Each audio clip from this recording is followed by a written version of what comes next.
Wow! Onion dosa. My choice is always onion dosa. Vegetable dosa. It's my choice. Podi dosa. My choice is podi dosa. Wow! Masala dosa.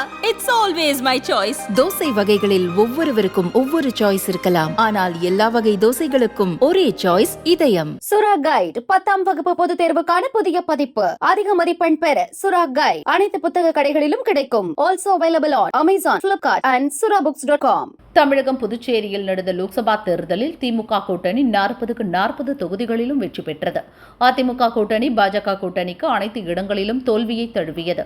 Result வெளியான பிறகு இந்து மக்கள் கட்சியின் மாநில துணைத் தலைவர் உடையார் நெல்லை பாஜக மாவட்ட தலைவர் தமிழ்ச்செல்வனுடன் போனில் பேசியுள்ளார்.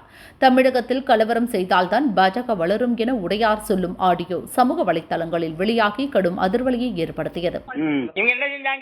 துட்டை வாங்கி ஜாதி ரீதியா விட்டு கொடுத்து ஆளை கொண்டுகிட்டு இருந்தானுங்க, காமிச்சு கொடுத்து கொண்டானுங்க. செஞ்சாங்க இந்த கரு நாகராஜா சரத்குமார் கூட இருந்தான். இப்ப அவர் மாநில பொறுப்பான். இந்த கட்சி எப்படி வழங்க விடுவான்? கரு நாகராஜா எவன் செத்தா இவன் போனா அர்ஜுன் சம்பத்தை மேடேற்ற மாட்டாங்களா? ஏன்னா ஒரு பார்வர் சமுதாயமா இவனுங்க மேடேற்ற மாட்டாங்களா? நீ என்ன புடிங்கிட்ட பிஜேபியில உட்காந்துட்டு பல் சொல்லுங்க.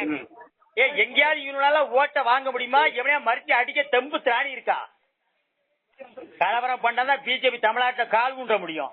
இவங்கெல்லாம் மேல உட்கார்ந்து காதியை போட்டு அழைச்ச ஓட்டு எந்த நாயும் போடாது. நமக்கு பிஜேபிக்கு என்ன ஓட்டு போட என்ன செஞ்சுட்டானுங்க? யாரை இவனுக்கு காப்பாத்திட்டானுங்க? இந்த பரபரப்பான சூழலில் இந்து மக்கள் கட்சியிலிருந்து உடையார் நீக்கப்பட்டுள்ளார். இது தொடர்பாக கட்சித் தலைவர் அர்ஜுன் சம்பத் அறிக்கை வெளியிட்டுள்ளார்.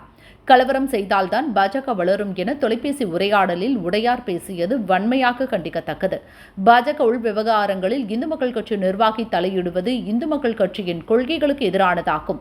பாஜக மாவட்ட தலைவருடன் நடத்திய உரையாடலை பதிவு செய்து பொதுவெளியில் வெளியிட்டு இந்து இயக்கங்களின் ஒற்றுமைக்கு ஊறு விளைவிக்கும் வகையில் செயல்பட்ட உடையார் கட்சியின் அடிப்படை உறுப்பினர் பொறுப்பில் இருந்து நீக்கம் செய்யப்படுகிறார். கட்சி நிர்வாகிகள் யாரும் அவருடன் இணைந்து செயல்படக்கூடாது என அர்ஜுன் சம்பத் அறிக்கையில் கூறியுள்ளார்.